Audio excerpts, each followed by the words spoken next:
ಸ್ನೇಹಿತರೆ, ಮುತ್ತಮ್ಮ ಕಾಣ ಚಾನಲ್ಗೆ ಎಲ್ಲರಿಗೂ ಸ್ವಾಗತ. ಇವತ್ತು ನಾನು ರೆಸಿಪಿ ಏನಂದರೆ ಎಣ್ಣೆ ಬದನೆಕಾಯಿ ಮನೇಲಿ ಯಾವ ರೀತಿ ಮಾಡ್ಕೊಳೋದಂತ ತೋರಿಸ್ಕೊಡ್ತಾ ಇದ್ದೀನಿ. ಅದಕ್ಕೂ ಮುಂಚೆ ನನ್ನ ಚಾನಲ್ಗೊಂದು ಲೈಕ್ ಕೊಡಿ, ಪಕ್ಕದಲ್ಲಿರೋಂಥ ಬೆಲ್ ಬಟನ್ ಪ್ರೆಸ್ ಮಾಡಿ, ಎಲ್ಲರಿಗೂ ಶೇರ್ ಮಾಡಿ. ನಾನು ಹಾಕೋ ಮೊದಲನೇ ವೀಡಿಯೋನೇ ನಿಮಗೆ ಬರುತ್ತೆ. ಈ ರೀತಿ ನೀವು ಮನೇಲಿ ಮಾಡ್ಕೊಳ್ಳಿ. ಎಷ್ಟು ರುಚಿಯಾಗಿರುತ್ತೆ ಅಂದರೆ ತುಂಬ ರುಚಿಯಾಗುತ್ತೆ. ಇದು ಇಡ್ಲಿಗಾಗಲಿ, ದೋಸೆಗಾಗಲಿ, ಚಪಾತಿ, ಪೂರಿ ಮತ್ತು ಅಕ್ಕಿ ರೊಟ್ಟಿ, ಈ ಮುದ್ದೆ, ಅನ್ನ ಯಾವುದಕ್ಕಾದ್ರೂ ಕಾಂಬಿನೇಷನ್ ತುಂಬ ಚೆನ್ನಾಗಿರುತ್ತೆ. ಈ ರೀತಿ ನೀವು ಮನೇಲಿ ಮಾಡ್ಕೊಳ್ಳಿ. ನಾನು ಇವತ್ತು ಇದನ್ನು ನೋಡಿ ಎಷ್ಟು ಚೆನ್ನಾಗಿ ಬಂದಿದೆ ಅಂದರೆ, ಅದು ನೋಡ್ತಾಯಿದ್ರೆ ನನಗೆ ತಿನ್ನಬೇಕಪ್ಪ ಈಗಲೇ ಅನ್ನಿಸ್ತಾಯಿದೆ, ಆ ರೀತಿ ಬಂದಿದೆ. ನಾನು ನೋಡಿ ಏನೇನು ಇದಕ್ಕೆ ಹಾಕಿ ಮಾಡ್ಕೋತೀನಿ ಅಂತ ತೋರಿಸ್ಕೊಡ್ತಾಯಿದ್ದೀನಿ. ಎಷ್ಟು ಚೆನ್ನಾಗಿ ಬಂದಿದೆ ನೋಡಿ. ಈಗ ನಾನು ಒಂದು ಅರ್ಧ ಕೆ ಜಿಯಷ್ಟು ಬದನೆಕಾಯಿನ ನಾನು ನೀಟಾಗಿ ಸ್ವಲ್ಪ ಕಲ್ಲುಪ್ಪನ್ನು ಹಾಕಿ ನೆನೆಸ್ಬಿಟ್ಟು ಚೆನ್ನಾಗಿ ವಾಶ್ ಮಾಡಿ ಇಟ್ಕೊಂಡಿದ್ದೀನಿ. ಉಳ್ಕಾಯಿ ಇದೆಯಾ ಅಂತ ಎಲ್ಲ ಚೆಕ್ ಮಾಡಿಕೊಂಡು ನೀಟಾಗಿ ತೆಗೆದಿಟ್ಕೊಂಡಿದ್ದೀನಿ ಅರ್ಧ ಕೆ ಜಿ ಬದನೆಕಾಯಿ. ಈ ಅರ್ಧ ಕೆ ಜಿ ಬದನೆಕಾಯಿಗೆ ನಾನು ಏನೇನು ಅಂತ ಹಾಕ್ತೀನಿ ಅಂತ ತೋರಿಸ್ಕೊಡ್ತಾಯಿದ್ದೀನಿ. ನಾನು ಒಂದು 50 ಗ್ರಾಮ್ ಅಷ್ಟು ಸಾರಿನ ಎಣ್ಣೆ ತೊಗೊಂಡಿದ್ದೀನಿ. ಮತ್ತು ಒಂದು 5-6 ಸ್ಪೂನಷ್ಟು ನಾನು ಒಣಕೊಬ್ಬರಿ ತುರಿದಿಟ್ಕೊಂಡಿದ್ದೀನಿ, ತೋರಿಸ್ತಾಯಿದ್ದೀನಿ ನೋಡಿ. ಮತ್ತು 1 ಇಂಚಷ್ಟು ಶುಂಠಿಯನ್ನು ತೆಗೆದಿಟ್ಕೊಂಡಿದ್ದೀನಿ. ಅರ್ಧ ಬೆಳ್ಳುಳ್ಳಿ ಚಿಪ್ಪೆ ಬಿಡಿಸಿಟ್ಕೊಂಡಿದ್ದೀನಿ. 2 ಸ್ಪೂನಷ್ಟು ಬಿಳಿ ಎಳ್ಳು ತೊಗೊಂಡಿದ್ದೀನಿ. ಸಣ್ಣದು ಒಂದು 2 ಟೊಮೊಟೊ ತೆಗೆದು ಕಟ್ ಮಾಡಿ ಇಟ್ಕೊಂಡಿದ್ದೀನಿ, ನಾಟಿ ಟೊಮೊಟೊ. ಮತ್ತು ಸ್ವಲ್ಪ ಕೊತ್ತಂಬರಿ ಸೊಪ್ಪನ್ನು ಇಟ್ಕೊಂಡಿದ್ದೀನಿ. ಒಂದು 7-8 ಬಂದು ಗೋಡಂಬಿ ತೆಗೆದಿಟ್ಕೊಂಡಿದ್ದೀನಿ. 7-8 ಗೋಡಂಬಿ ತೆಗೆದಿಟ್ಕೊಂಡಿದ್ದೀನಿ. ಸಣ್ಣದು ಒಂದು 2 ಚಕ್ಕೆ, ಒಂದು 4 ಲವಂಗ, ಅರ್ಧ ಸ್ಪೂನಷ್ಟು ಜೀರಿಗೆ ತೆಗೆದಿಟ್ಕೊಂಡಿದ್ದೀನಿ. ಇಷ್ಟೂ ಬೇಕಾಗುತ್ತೆ ನಮಗೆ ಎಣ್ಣೆ ಬದನೆಕಾಯಿಗೆ. ಒಂದು ಈರುಳ್ಳಿ, ದಪ್ಪ ಈರುಳ್ಳಿ ಬಂದು ಒಂದು ಕಟ್ ಮಾಡಿ ಇಟ್ಕೊಂಡಿದ್ದೀನಿ. ಒಂದು ಅರ್ಧ ನಿಂಬೆಹಣ್ಣು ಗಾತ್ರ ಹುಣಸೆಹಣ್ಣು ತೆಗೆದು ನೆನೆಸಿಟ್ಕೊಂಡಿದ್ದೀನಿ ಸಣ್ಣ ಬಟ್ಲಲ್ಲಿ. ಅಚ್ಚ ಖಾರದ ಪುಡಿ 1 ಸ್ಪೂನು, 2 ಸ್ಪೂನ್ ಧನಿಯಾ ಪುಡಿ ತೊಗೊಂಡಿದ್ದೀನಿ. ಇಷ್ಟನ್ನು ತೊಗೊಂಡು ನಾನು ಮಸಾಲೆ ಮಾಡ್ಕೊತಾಯಿದ್ದೀನಿ. ಈಗ ಮೊದಲಿಗೆ ನಾನು ಗ್ಯಾಸ್ ಅಂಟಿಸ್ಕೊಂಡು ಸಣ್ಣ ಬಾಣಲಿ ಇಟ್ಕೊಂಡು ಅದರಲ್ಲಿ ನಾನು ಬಿಳಿ ಎಳ್ಳು ಏನಿತ್ತು ಅದನ್ನು ಹಾಕ್ಕೊಂಡು ಹುರ್ಕೋತಾಯಿದ್ದೀನಿ. ಅದಕ್ಕೆ ನಾನು ಗೋಡಂಬಿನೂ ಹಾಕ್ಕೋತಾಯಿದ್ದೀನಿ. ಒಂದು 4 ಒಣಮೆಣ್ಸಿನ್ಕಾಯಿ ಹಾಕ್ಕೊಂಡಿದ್ದೀನಿ. ಒಣಕೊಬ್ಬರಿ ಏನು ಒಂದು 4 ಸ್ಪೂನ್ 5 ಸ್ಪೂನ್ ಇಟ್ಕೊಂಡಿದ್ದೀನಿ, ಅದನ್ನು ಅದಕ್ಕೆ ಸೇರಿಸ್ಕೊಂಡು ಹುರ್ಕೋತಾಯಿದ್ದೀನಿ. ಈ ಸಣ್ಣ ಉರಿಯಲ್ಲಿ ಸ್ವಲ್ಪ ರೋಸ್ಟ್ ಮಾಡ್ಕೋಬೇಕಾಗಿತ್ತೆ, ಡ್ರೈ ರೋಸ್ಟು. ಅದಕ್ಕೊಂದು ಸ್ವಲ್ಪ ನಾನು ಕಲ್ಲುಪ್ಪನ್ನು ಸೇರಿಸ್ಕೊತಾಯಿದ್ದೀನಿ. ಇದಕ್ಕೆ ಏನಕ್ಕೆ ಕಲ್ಲುಪ್ಪು ಸೇರಿಸ್ಕೊತಾಯಿದ್ದೀನಿ ಅಂದರೆ, ಇದು ಬದನೆಕಾಯಿಗೆ ನಾನು ಸೇರಿಸೋದಕ್ಕೋಸ್ಕರ.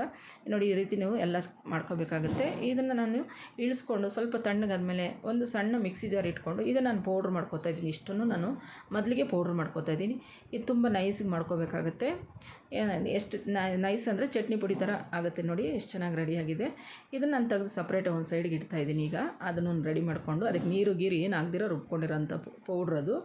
ಈಗ ನಾನು ಇನ್ನೊಂದು ಸಣ್ಣ ಮಿಕ್ಸಿ ಜಾರ್ ತೊಗೊಂಡು ಅದಕ್ಕೆ ಶುಂಠಿ ಮತ್ತು ನಾನು ಏನು ಪ್ಲೇಟಲ್ಲಿ ಇಟ್ಕೊಂಡಿದ್ನೋ ಬೆಳ್ಳುಳ್ಳಿ, ಕೊತ್ತಂಬರಿ ಸೊಪ್ಪು, ಚಕ್ಕೆ, ಲವಂಗ, ಜೀರಿಗೆ ಮತ್ತು ಟೊಮೊಟೊ ಹಚ್ಚಿಟ್ಕೊಂಡಿದ್ನಲ್ಲ ಟೊಮೊಟೊ ಮತ್ತು ಈರುಳ್ಳಿ.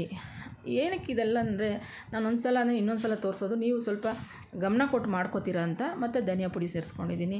ಧನಿಯಾ ಪುಡಿ ನಂತರ ನಾನು ಹುಣಸೆಹಣ್ಣು ಏನು ಅರ್ಧ ನಿಂಬೆಹಣ್ಣು ಹತ್ರ ಹುಣಸೆಹಣ್ಣು ನೆನೆಸಿದ್ನು ಅದನ್ನು ಅದಕ್ಕೆ ಸೇರಿಸ್ಕೊಂಡು, ಮತ್ತು ಖಾರದ ಪುಡಿ ಸೇರಿಸ್ಕೊಂಡು, ಇಷ್ಟು ನಾನು ಸೇರಿಸ್ಕೊಂಡು ಅದಕ್ಕೆ ಎಷ್ಟು ಬೇಕೋ ಅಷ್ಟು ನೀರನ್ನು ಸೇರಿಸ್ಕೊಂಡು ನಾನು ಮಿಕ್ಸಿ ಮಾಡ್ಕೋತೀನಿ. ನುಣ್ಣಗೆ ಇದು ಮಸಾಲೆ ಸಪ್ರೇಟಾಗಿ ರುಬ್ಕೋತಾಯಿದ್ದೀನಿ. ಮೊದಲಿಗೆ ಪೌಡ್ರ್ ಮಾಡಿದೆ, ಈಗ ನಾನು ನುಣ್ಣಗೆ ಮಸಾಲೆ ರೆಡಿ ಮಾಡ್ಕೋತಾಯಿದ್ದೀನಿ. ನೋಡಿ ಮಸಾಲೆನೂ ರೆಡಿ ಆಯಿತು. ಈಗ ಅದನ್ನು ತೆಗೆದು ನಾನು ಸಪ್ರೇಟಾಗಿ ಇಟ್ಬಿಟ್ಟು ಪಕ್ಕಕ್ಕೆ, ಈಗ ನಾನು ಏನು ಮೊದಲಿಗೆ ಪೌಡ್ರ್ ಮಾಡ್ಕೊಂಡಿದ್ನೋ ಗೋಡಂಬಿ ಮತ್ತು ಒಣಕೊಬ್ಬರಿ, ಎಳ್ಳು, ಇದನ್ನೆಲ್ಲ ಹಾಕಿ ಉಪ್ಪು ಮೆಣಸಿನ್ಕಾಯಿ, ಇದನ್ನೆಲ್ಲ ನಾನು ಬದನೆಕಾಯಿ ಬಂದು ಒಂದು 6 ಪೀಸ್ ಮಾಡ್ಕೊಂಡಿದ್ದೀನಿ ನೋಡಿ. ಆ ಕಡೆ 3 ಈ ಕಡೆ 3 ನಿಮ್ಗೆ ಕಾಣಿಸುತ್ತೆ. ಸಣ್ಣ ಪೀಸ್ ಮಾಡ್ಕೊಂಡ್ರೆ ಅದರಲ್ಲಿ ಏನಾನ ಉಳ್ಕ ಇದ್ದರೆ ಕಾಣಿಸುತ್ತೆ ಅಂತ ಸ್ವಲ್ಪ 4 ಭಾಗ ಮಾಡ್ಕೊಂಡಿದ್ದೀನಿ. ನಾನು 6 ಪೀಸ್ ಮಾಡ್ಕೊಂಡಿದ್ದೀನಿ. ಮಾಡ್ಕೊಂಡು ಅದ್ರ ಒಳಗಡೆ ಫಿಲ್ ಮಾಡ್ತಾಯಿದ್ದೀನಿ ನೋಡಿ. ನಿಮ್ಗೆ ತೋರಿಸ್ತಾ ಇದ್ದೀನಿ. ಅದರೊಳಗಡೆ ಫಿಲ್ ಮಾಡ್ತಾಯಿದ್ದೀನಿ. ಈ ಥರ ನೀವು ಫಿಲ್ ಮಾಡ್ಕೊಂಡ್ರೆ ತುಂಬ ರುಚಿಯಾಗಿರುತ್ತೆ. ಈ ಥರ ಸಪ್ರೇಟಾಗಿ ಮಾಡಿಕೊಂಡು ಎಣ್ಣೆ ಬದನೆಕಾಯಿ ಮಾಡ್ಕೊಂಡು ತುಂಬ ರುಚಿಯಾಗಿರುತ್ತೆ. ನಾನು ಈ ರೀತಿ ಮಾಡ್ಕೊತೀನಿ. ನಾನು ಬಂದು ಅರ್ಧ ಕೆ ಜಿ ತೊಗೊಂಡಿದ್ದೀನಿ. ಯಾಕಂದರೆ ನಮ್ಮ ಮನೇಲಿ ಜನ ಜಾಸ್ತಿ ಇರೋದ್ರಿಂದ ಸ್ವಲ್ಪ ಎಲ್ಲ ಜಾಸ್ತಿನೇ ಮಾಡ್ಕೊತಾಯಿದ್ದೀನಿ. ನೀವೇನ 1/4 ಕೆ ಜಿಯಲ್ಲಿ ಮಾಡ್ಕೋಬೇಕಂದ್ರೆ ನಾನು ಏನು ಮಸಾಲೆ ಇಟ್ಕೊಂಡಿದ್ದೀನೋ ಆ ಮಸಾಲೆಯಲ್ಲಿ ಅರ್ಧ ಇಟ್ಕೊಳ್ಳಿ ಸಾಕು. ನೋಡಿ ಬದನೆಕಾಯಿ ನಿಮ್ಗೆ ತೋರಿಸ್ತಾಯಿದ್ದೀನಿ, ಒಳಗಡೆ ಎಲ್ಲ ಫಿಲ್ ಮಾಡಿ ಇಟ್ಕೊಂಡಿರೋದು.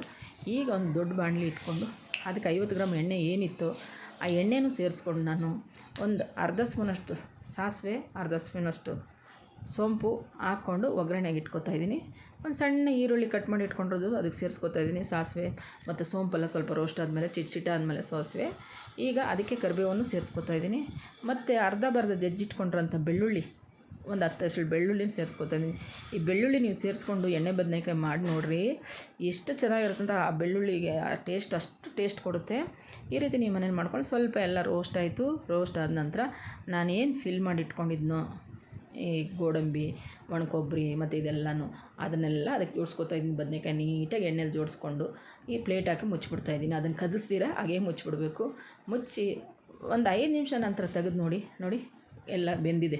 ಈ ಕೆಳಗೆ ಮೇಲೆಲ್ಲ ಮಿಕ್ಸ್ ಮಾಡ್ಕೊಂಡು ಇದನ್ನು ಎಲ್ಲ ನೀಟಾಗಿ ಮಿಕ್ಸ್ ಮಾಡ್ಕೊಂಡು ಮತ್ತೆ ಇನ್ನೊಂದು 5 ನಿಮಿಷ ಬೇಯಕ್ಕೆ ಬಿಡ್ತಾಯಿದ್ದೀನಿ.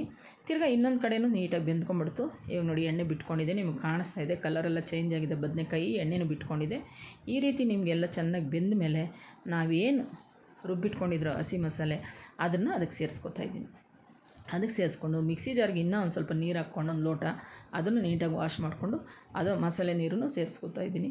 ಸೇರಿಸ್ಕೊಂಡು ಇನ್ನೂ ಸ್ವಲ್ಪ ಬೇಕಾದರೆ ನೀವು ನೀರು ಸೇರಿಸ್ಕೋಬೋದು. ಸೇರಿಸ್ಕೊಂಡು ಈಗ ನಾನು ಅದಕ್ಕೆ ನೋಡಿ ಚೆನ್ನಾಗಿ ತಿರುಕೊಂಡು ಈಗ ಸ್ವಲ್ಪ ಉಪ್ಪು ಸೇರಿಸ್ಕೊತಾಯಿದ್ದೀನಿ. ಏನಕ್ಕೆ ಅದು ನಮಗೆ ಗ್ರೇವಿ ಎಷ್ಟಿದೆ ಅಷ್ಟಕ್ಕೆ ಉಪ್ಪು ಸೇರಿಸ್ಕೊತಾಯಿದ್ದೀನಿ. ಬದನೆಕಾಯಿಗಂತೂ ಮೊದಲನೇ ನಾನು ಇದು ಪುಡಿ ಮಾಡ್ಕೊಂಡಿದ್ದೆನಲ್ಲ, ಪುಡಿಯಲ್ಲೇ ಹಾಕಿರೋದ್ರಿಂದ ಸ್ವಲ್ಪ ಈ ಗ್ರೇವಿಗೆ ಎಷ್ಟು ಬೇಕೋ ಅಷ್ಟು ಉಪ್ಪು ಅರಿಶಿನ ಸೇರಿಸ್ಕೊಂಡು ಚೆನ್ನಾಗಿ ತಿರುಗ್ತಾಯಿದ್ದೀನಿ. ತಿರುಗಿಬಿಟ್ಟು ಈಗ ನಾನು ಪುಡಿ ಮಾಡಿ ಇಟ್ಕೊಂಡಿದ್ದು ಬದನೆಕಾಯಿ ಫಿಲ್ ಮಾಡಿ ಇಟ್ಟಿದ್ದು ಒಂದು ಸ್ವಲ್ಪ ಮಿಕ್ಕಿತ್ತು, ಅದನ್ನು ಅದಕ್ಕೆ ಸೇರಿಸ್ಕೊತಾಯಿದ್ದೀನಿ.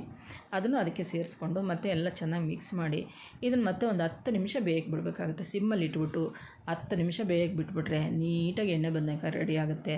ರುಚಿಯಾಗಿ ತುಂಬ ಚೆನ್ನಾಗಿರುತ್ತೆ. ನೋಡಿ ಎಷ್ಟು ಚೆನ್ನಾಗಿ ರೆಡಿ ಆಯಿತು ಅಂದರೆ ನಿಮಗೆ ಕಾಣಿಸ್ತಾ ಇದೆ. ನೋಡಿ ಎಷ್ಟು ಕಲರ್ಫುಲ್ಲಾಗಿದೆ, ಕರೆಕ್ಟಾಗಿ ಬೆಂದಿದೆ, ಉಪ್ಪು ಖಾರನೂ ಕರೆಕ್ಟಾಗಿ ಹಿಡಿದಿದೆ.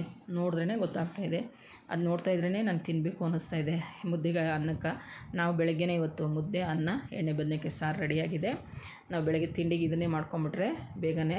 ಇವತ್ತೇನು ತಿಂಡಿ ಮಾಡಿಲ್ಲ. ನೋಡಿ ಎಷ್ಟು ಚೆನ್ನಾಗಿ ಬಂದಿದೆ ಅಂದರೆ ತುಂಬ ಚೆನ್ನಾಗಿ ಬಂದಿದೆ. ಈಗ ನಾನು ರೈಸ್ಗೆ ಹಾಕ್ಕೊಂಡು ನೋಡ್ತಾಯಿದ್ದೀನಿ, ರುಚಿ ನೋಡ್ತಾಯಿದ್ದೀನಿ. ಎಷ್ಟು ಚೆನ್ನಾಗಿದೆ ಅಂದರೆ ಅಷ್ಟು ಚೆನ್ನಾಗಿದೆ, ತುಂಬ ಚೆನ್ನಾಗಿ ಬಂದಿದೆ. ಈ ರೀತಿ ನೀವು ಮನೇಲಿ ಮಾಡಿಕೊಂಡು ನನಗೆ ಕಮೆಂಟ್ ಮಾಡಿ. ಮತ್ತೆ ನನಗೂ ವೀಡಿಯೋ ಮಾಡಬೇಕು ಹಾಕಬೇಕು ಅನಿಸುತ್ತೆ. ಅದೇ ನಾನು ಹೇಳಿದ್ನಲ್ಲ, ಬದನೆಕಾಯಿ ನಿಮ್ಗೆ ಬೇಕಾದರೆ ಕಡಿಮೆ ಇದ್ದರೆ ಕಡಿಮೆ ಸ್ವಲ್ಪ ಹಾಕ್ಕೊಂಡು ಮಾಡ್ಕೊಳ್ಳಿ, ಚೆನ್ನಾಗಿರುತ್ತೆ ರುಚಿ. ಯಾಕಂದರೆ ನಾನು ಜನ ಜಾಸ್ತಿ ಇರೋ ಸ್ವಲ್ಪ ಜಾಸ್ತಿನೇ ಮಾಡ್ಕೊಂಡಿದ್ದೀನಿ. ಜನ ಕಡಿಮೆ ಇರೋರು ನಾನು ಮಸಾಲೆ ಏನು ಇಟ್ಟಿದ್ದೀನೋ ಅದರಲ್ಲಿ ನೀವು ನೋಡಿಕೊಂಡು 1/4 kg ಇಷ್ಟು ಇಲ್ಲ ಒಂದು 5 ಬದನೆಕಾಯಿ ಇಷ್ಟು ಅಂತ ಮಾಡಿಕೊಂಡು ರುಚಿ ನೋಡಿ